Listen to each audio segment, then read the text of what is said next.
Welcome dear rockers, कैसे हैं दोस्तों आप सभी। तो हमारी सीरीज के इस अगले एपिसोड में आप सभी का स्वागत है। इससे पहले हमने देखा था कि कैसे डिस्प्ले सिस्टम में स्टेमिना खत्म होने की वजह से साउंगजे बेहोश हो गया था। अब आइए उसके आगे की स्टोरी जानते हैं। तो बेहोश होने के बाद वो खुद को एक अलग ही जगह पे पाता है जहाँ पर उसे वही कौवा दिखता है दोस्तों, जो कि साउंगजे के जागते ही उड़ जाता है। इसके बाद वो उठकर देखता है तो एक पेड़ के नीचे उसे उसके पिता दिखते हैं, जो कि कोई सूप वगैरह पका रहे होते हैं। अब उनको देखकर साउंगजे बड़ा खुश होता है। तो उसके पिता उससे कहते हैं कि बेटा अब तुम बड़े हो गए हो, मेरी चिंता खत्म हुई, तुम बहुत अच्छा कर रहे हो, अपना ख्याल भी बढ़िया तरीके से रख रहे हो। इतना कहकर साउंगजे को गले से लगा लेते हैं। इसके साथ ही वो कहते हैं कि बेटा ये जो कुकिंग सिस्टम तुम्हें दिख रहा है ना, इस पर ज्यादा डिपेंड मत रहना। तो साउंगजे कहता है कि पापा आपको उस सिस्टम के बारे में कैसे पता जो मुझे दिखता है। और इसके बाद दोस्तों साउंगजे के पिता आसमान में देखते हैं तो घबरा जाते हैं, क्योंकि ये जगह गायब होने वाली है। जाहिर है ये साउंगजे का सपना है दोस्तों, और वो बस कभी भी होश में आ सकता है। उसके पिता उससे बस इतना कहते हैं कि बेटा तुम अपनी माँ और बहन का बहुत ही अच्छे से ख्याल रखना, बाकी अब तुम जाओ यहाँ से। वो साउंगजे को वही सूप पीने के लिए बोल देते हैं जो वो बना रहे थे, और उस सूप को पीते ही ना साउंगजे उस सपने से बाहर आ जाता है। उसकी आंख एक हॉस्पिटल में खुलती है। डॉक्टर उसको देखकर कहता है कि अब तुम बिल्कुल ठीक लग रहे हो। और इस समय दोस्तों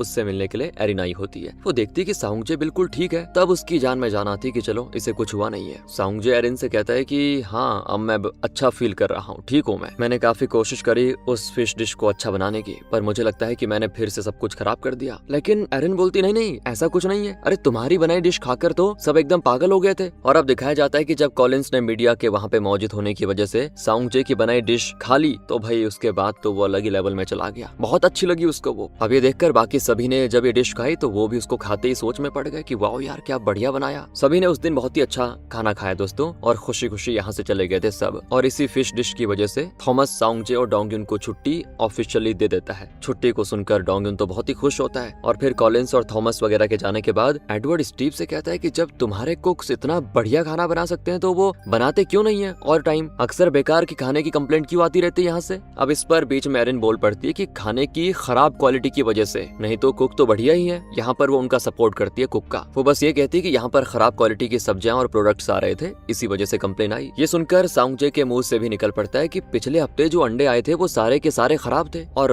उसकी ये बातें सुनकर एडवर्ड बोलता है कि अरे मैं खुद सप्लाई चेन पे इन्वेस्टिगेशन करूंगा अब, लेकिन तुम्हें आगे से कोई भी ऐसी बात पता चले तो अपने सार्जेंट या कंपनी कमांडर स्टीव से जरूर बताओ। फिर एडवर्ड बोलता है कि मुझे साउंगजे के हाथों का कुछ खाना है, तो क्यों ना इस वीकेंड आउटपोस्ट में पिकनिक टाइप का कुछ मना लिया जाए, जहाँ सभी साथ में लंच करेंगे। ये सुनकर डोंगयुन और साउंगजे को समझने में देर नहीं लगती कि ये काम भी उन्हें करना पड़ेगा, यानी कि छुट्टी तो फिलहाल नहीं होने वाली। सार्जेंट दोनों को ही ग्रिल और बाकी चीजें देता है जो मतलब उनको जरूरत पड़ेगी। इसके साथ ही वो साउंगजे को बढ़िया सा चाकू भी देता है, जिसे पाते ही उसका सिस्टम उसे बताता है कि इस चाकू की वजह से कटिंग एबिलिटी और बढ़िया हो जाएगी। और अब साउंगजे और डोंगयुन पिकनिक वाले दिन में लगे होते हैं अपने काम पे। उस दौरान मीट को डोंगयुन कोयले में ग्रिल कर रहा होता है, लेकिन हीट ज्यादा होने की वजह से उसका मीट जल रहा होता है। अब ये देखकर सार्जेंट और स्टीव उस पे बहुत ही गुस्सा करते हैं कि क्या कर रहे हो। ये देखकर दोस्तों साउंगजे खुद दूसरे बैच की मीट को ग्रिल करना शुरू कर देता है, और सिस्टम की मदद से उसको पता लग रहा था कि मीट को कितनी देर पकाना है, कितनी देर ग्रिल करना है। तो वो सारा मीट अकेले ही ग्रिल कर देता है, जिसको सभी खाकर एकदम से खुश हो जाते हैं। साउंगजे देखता है कि सभी उसके ग्रिल किए हुए मीट से बहुत ही खुश हैं, बढ़िया स्वाद आ रहा है, जिस कारण उसका डिस्प्ले सिस्टम उसकी कुकिंग लेवल को 2 लेवल और बढ़ा देता है। ये देखकर साउंगजे को भी और खुशी होती है। फिर एडवर्ड आकर साउंगजे से कहता है कि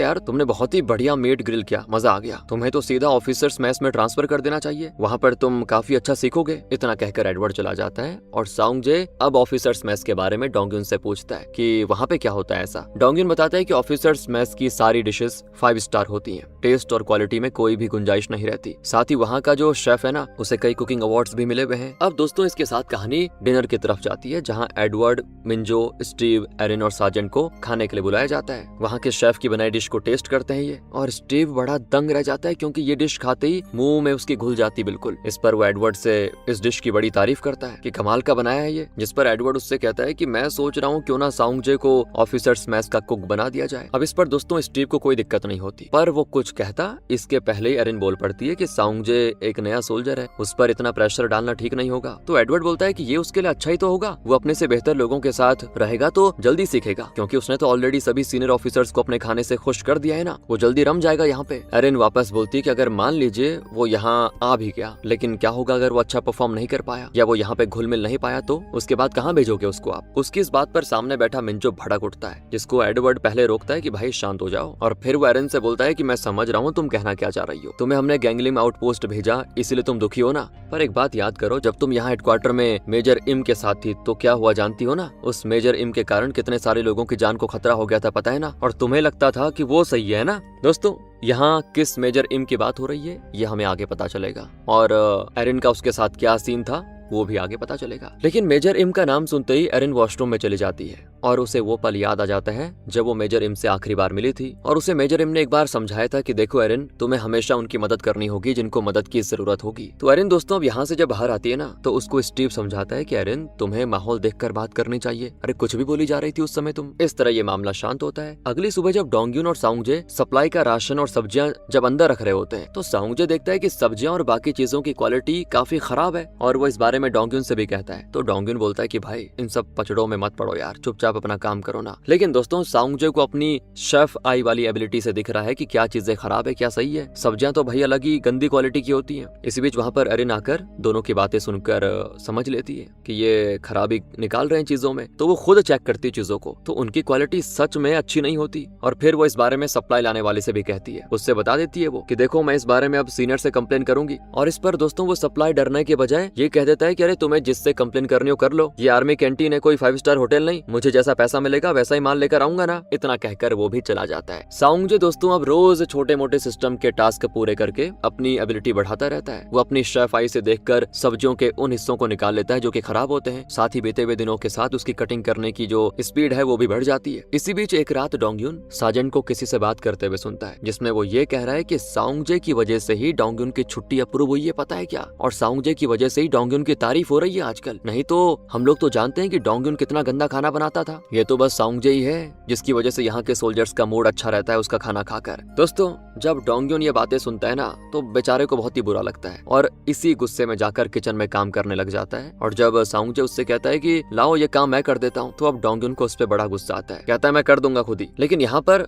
साउंगजे की नजर तुरंत डोंगयुन पे जाती है क्योंकि अब डोंग का जो लाइक परसेंटेज था साउंगजे को लेकर वो कम हो गया है। इसी बीच वहाँ पे पार्क आता है और वो साउंगजे से कहता है कि तुम्हें कंपनी कमांडर ने बाहर बुलाया, कुछ मीडिया वाले आकर तुम्हारा इंटरव्यू लेना चाहते हैं। तो साउंगजे पार्क के साथ चला जाता है बाहर और बाहर जाते साउंगजे को एक क्रिस्टीन नाम की लड़की देखते ही उसके गले लग जाती है। अब ये देखकर तो पार्क वगैरह एकदम से सुन रह जाते हैं कि भाई ये क्या है। क्रिस्टीन असल में दोस्तों साउंगजे की बचपन की दोस्त है और उसे बचपन से ही वो पसंद करती है और फिलहाल तो किस्मत से क्रिस्टीन ही वो रिपोर्टर है जिसे साउंगजे का इंटरव्यू लेना है। अब जैसे उसने साउंगजे को देखा तो वो खुद को रोक नहीं पाई और उसके गले लगा लिया। इसके बाद होता है उसका इंटरव्यू, क्योंकि उसी के बनाए पॉर्क कटलेट को खाकर जॉन का मूड बदला था। याद है ना जॉन कौन था? और उस जॉन ने ही ये बात मीडिया से कही थी। तो अब क्रिस्टीन एक जर्नलिस्ट के तौर पर उसका इंटरव्यू लेने के लिए आई हुई है। इंटरव्यू के बाद दोस्तों साउंगजे को पार्क वगैरह काफी चिढ़ाते भी है कि ओहो तुम्हारी गर्लफ्रेंड है क्या, इस बारे में तुमने बताया नहीं पहले। तो साउंगजे कहता है कि वो तो बस मेरी दोस्त है। लेकिन क्रिस्टीन तो स्टीव के सामने कह देती है कि मैं तो साउंगजे को लाइक करती हूँ। अब ये सुनकर साउंगजे तुरंत क्रिस्टीन को किनारे में लेके जाता है और कहता है कि यार ये सब नहीं बोलना चाहिए तुम्हें यहाँ पे। तो क्रिस्टीन बोलती है कि अरे तुमने कभी बोला नहीं तो मैंने बोल दिया। और एक बात बताऊं, तुम्हारी माँ से मेरी मुलाकात होती रहती है, तुम्हें बहुत ही याद करती है वो। खैर दोस्तों इसके बाद क्रिस्टीन साउंगजे को बाय कह के चली जाती है। साउंगजे भी वापस मैस में आ जाता है जहाँ पर डोंगयुन को स्टीव कॉल करके बाहर बुलाता है कि देखो तुम्हारी छुट्टी भी अप्रूव हो गई है, लेकिन हम लोगों ने फैसला किया है कि हम पहले तुम्हारी जगह साउंगजे को छुट्टी पर भेजेंगे। तुमने देखा ना वो गिर गया था पिछली बार और उसने हाल ही में अपने पिता को खोया, तो उसकी माँ और बहन वहाँ अकेली है। बस एक काम करो, कुछ दिन और रुक जाओ, फिर तुम्हारी बारी है छुट्टी की। डोंगयुन बेचारा दुखी भी होता है और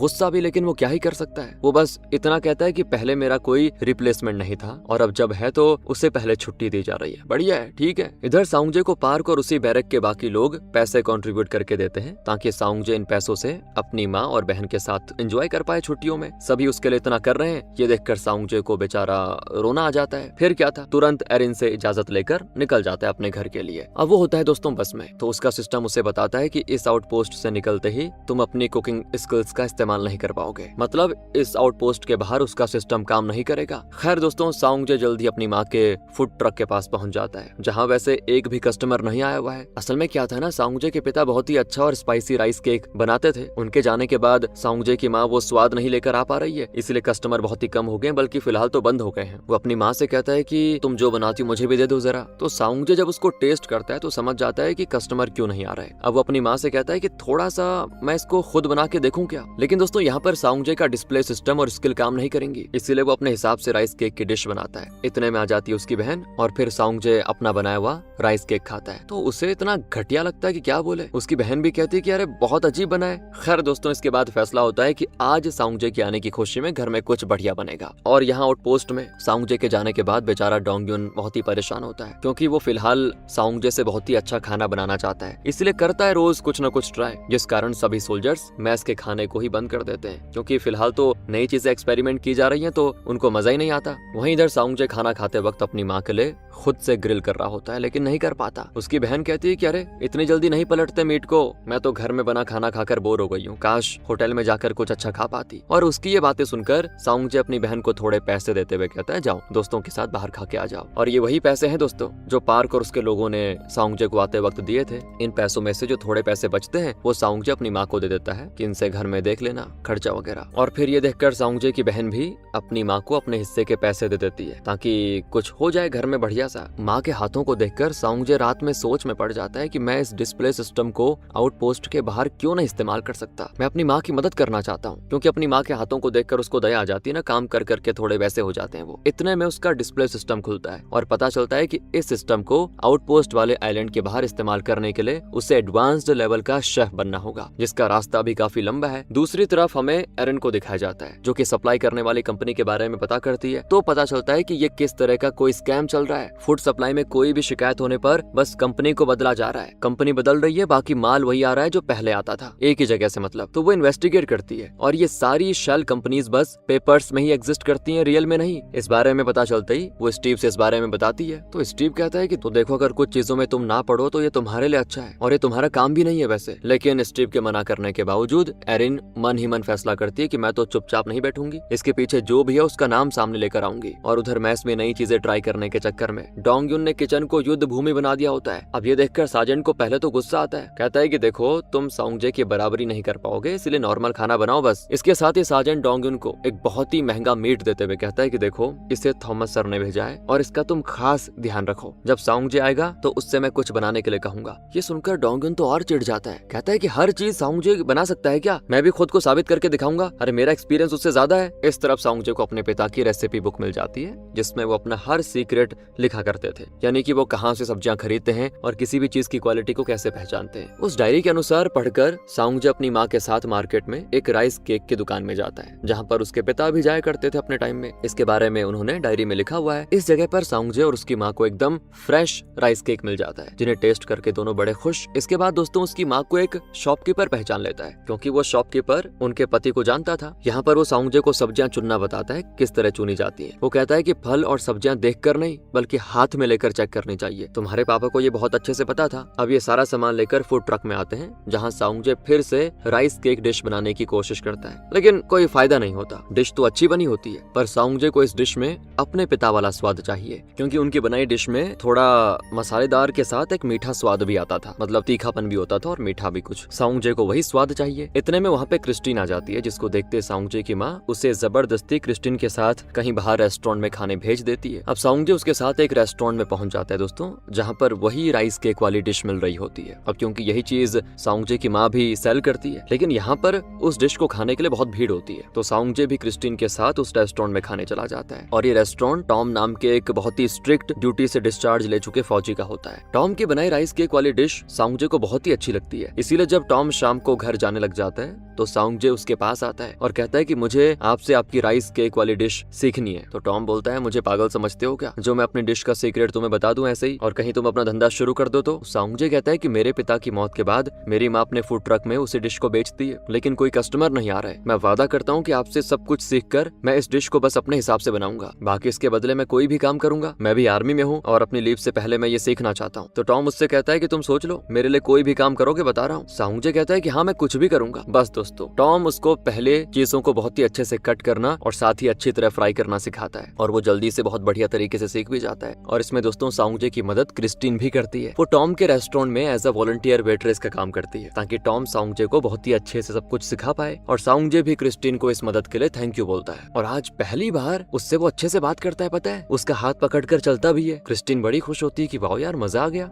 दूसरी तरफ डोंगयुन के पास पार्क आता है, क्योंकि उसे डोंगयुन की मदद करने के लिए भेजा गया है। और पार्क यहाँ डोंगयुन को साउंगजे की रेसिपी बुक देते हुए कहता है कि इसे साउंगजे ने मुझे तुम्हें देने के लिए बोला था। उसने आपको खुद इसीलिए नहीं दिया क्योंकि तब आप गुस्सा थे, बाकी मैं आपको ये इसीलिए दे रहा हूँ क्योंकि मैं इसको देना भूल गया था पहले। तो डोंगयुन तुरंत उस रेसिपी बुक को देखता है जिसे साउंगजे ने उसकी मदद के लिए छोड़ा हुआ है। और उस बुक को देखने के बाद दोस्तों डोंगयुन रात भर जाकर सार्जेंट के लिए महंगे मीट का इस्तेमाल करके एक बहुत ही अलग सूप बनाता है। सार्जेंट तो पहले डोंगयुन को गुस्सा करता है कि क्यों बनाया ये मीट, तो आगे के लिए बचाना था, लेकिन डोंगयुन दोस्तों खुद को साबित करना चाहता था, इसीलिए वो सार्जेंट को बस एक बार ये सूप टेस्ट करने के लिए बोलता है। जिसको जब वो टेस्ट करता है ना तो भाई उसका जवाब नहीं होता यार, बहुत अच्छा लगता है वो। और सार्जेंट समझ जाता है कि डोंगयुन ने इसको सच में काफी मेहनत और अच्छे दिल से बनाया है। इस तरफ आज साउंगजे की छुट्टी का आखिरी दिन है, इसलिए टॉम उसको अपनी तरफ से ढेर सारे प्रसिमंस नाम के फल देता है तोहफे के तौर पर, और कहता है कि अगली छुट्टी में आना तो यहाँ काम जरूर करेंगे। टॉम का दिया हुआ फल साउंगजे अपनी माँ को दिखाता है और फिर वो उनमें से एक को अपनी माँ और बहन के साथ बांट के खाता है। और ये फल खाने के बाद तो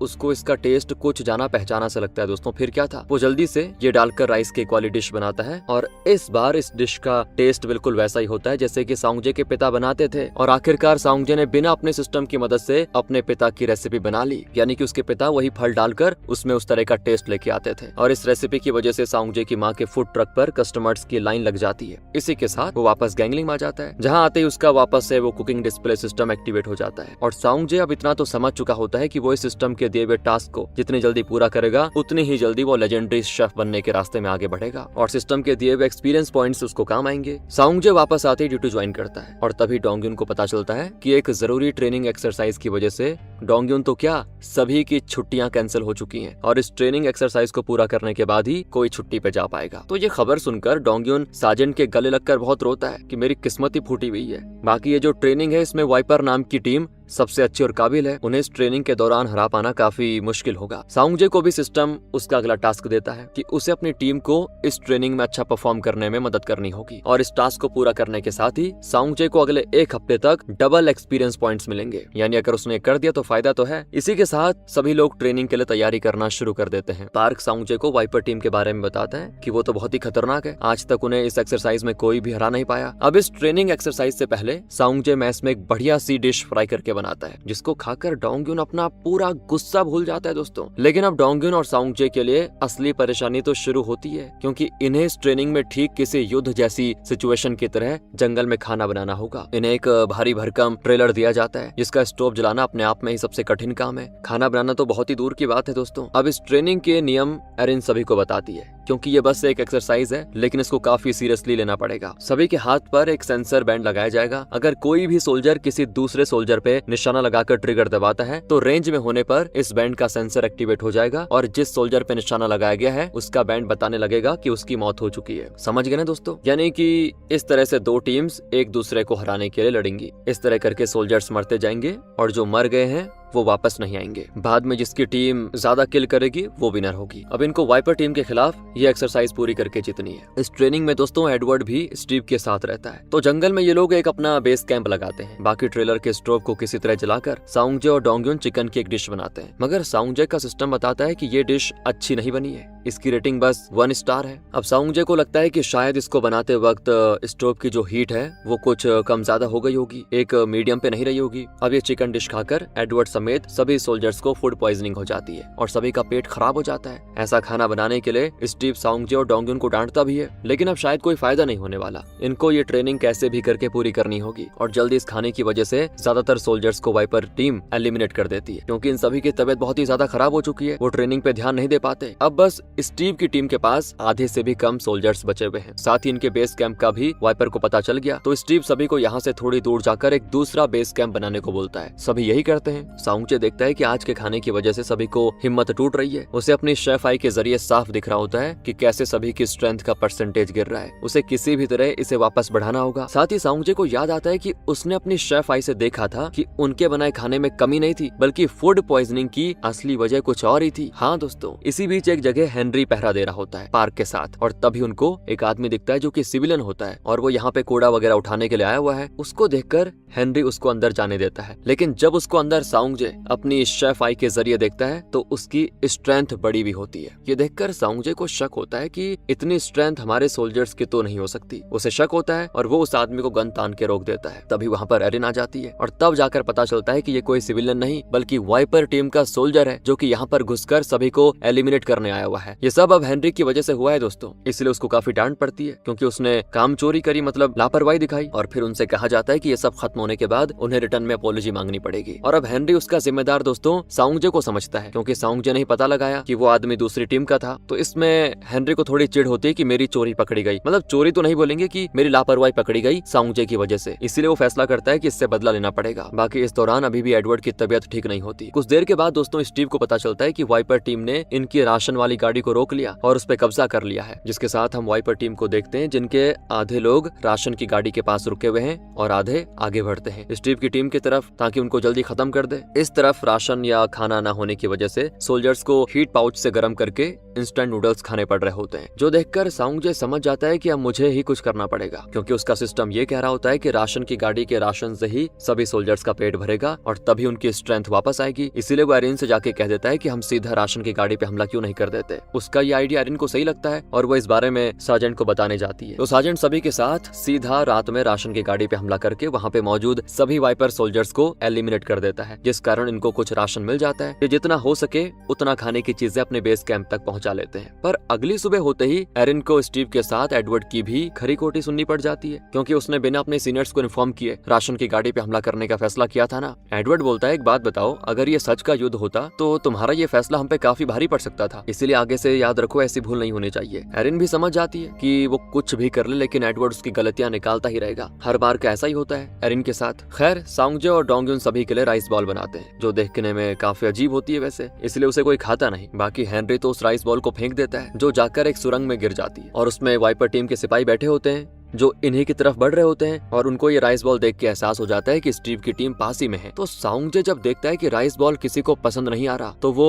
उस राइस बॉल को कोटिंग करके तेल में फ्राई कर देता है। तो ये एक तरह की क्रिस्पी राइस बॉल बन जाती है, जिसे पहले तो स्टीव खाने से डर रहा होता है, लेकिन उसको खाने के बाद स्टीव को ऐसा फील होता है जैसे कि मानो क्यों किसी बड़े होटल के रेस्टोरेंट में बनाया गया हो। खैर इस राइस बॉल को खाकर सभी लोग बड़े खुश होते हैं। इसके बाद दोस्तों रात में साउंगजे देखता है कि हेनरी उनके ट्रेलर से कुछ खाने की चीजें चुरा रहा है। तो वो हेनरी को रोकता है और कहता है कि सुबह बाकी सोल्जर्स को कम पड़ जाएगा अगर आप अभी खा लोगे तो। हेनरी को तो बस मौका चाहिए होता था, इसीलिए वो साउंगजे को अपने साथ लेके जाता है उसको सबक सिखाने। और तभी साउंगजे उस दौरान अपनी शेफ आई से देख लेता है कि नीचे झाड़ियों के पास से कोई ऊपर आ रहा है। ये देखते वो तुरंत भागकर एरिन के पास जाता है और हेनरी तो बस देखता रह जाता है कि इसको हुआ क्या। फिर वो यानी कि अपना साउंगजे एरिन और बाकी सभी सीनियर्स को जाके बता देता है कि मैंने किसी को ऊपर की तरफ बढ़ते हुए देखा। तो बस फिर एरिन और सार्जेंट टीम बनाकर साउंगजे के साथ जाते हैं और साउंगजे की मदद से वो सभी वाइपर के सोल्जर्स को एलिमिनेट कर देते हैं। साउंगजे ने यहाँ भी दोस्तों अपनी शेफ आई वाली स्किल का इस्तेमाल किया होता है। बस इसी के साथ स्टीव की टीम वाइपर के सारे सिपाहियों को एलिमिनेट करके इस ट्रेनिंग को खत्म कर देती है। लेकिन एरिन वापस आके देखती है कि मैं तो पहुंच चुकी हूँ लेकिन साउंगजे कहाँ गया, आया नहीं। असल में साउंगजे तो जंगल में भटक गया था दोस्तों, जिस वजह से वहाँ किसी की आवाज आती है उसको। जिसके बाद वो जब पास जाके देखता है तो उसे मिंजू दिखता है जो किसी से फोन पे बातें कर रहा होता है और उसके सेंटेंस होते हैं कि इस बारे में पता लगाने वाला कोई नहीं बचा है, बाकी अगर एरिन ज्यादा करेगी तो उसे भी हम रास्ते से हटा देंगे। ये बातें सुनकर तो साउंगजे बुरी तरह डर कर वहाँ से भाग जाता है। मिंजो को भी पता चल जाता है कि उसकी बात किसी ने सुन ली, इसीलिए वो तुरंत साउंगजे का पीछा करता है। यानी कि उसको अभी पता नहीं है कि वो साउंगजे है, बस उसको इतना पता है कि इस आदमी ने यानी जो भी है मेरी बात सुन ली। तो वो उसका पीछा करता है लेकिन साउंगजे को देख नहीं पाता। इसी तरह भागते भागते साउंगजे का पैर फिसलता है और वो जाकर पेड़ की टहनी के सहारे खाई पे लटका होता है। इसी के साथ दोस्तों ये कहानी खत्म होती है। बाकी अगर आपको इसका तीसरा पार्ट चाहिए तो कमेंट में थर्ड पार्ट लिखें, हम आपके लिए तुरंत लेकर आ जाएंगे। आई होप आपको ये वीडियो पसंद आ रही हो, मजा आ रहा हो। बाकी मिलते हैं आपसे अगली वीडियो में। ध्यान रखेगा अपना and finally thanks for watching.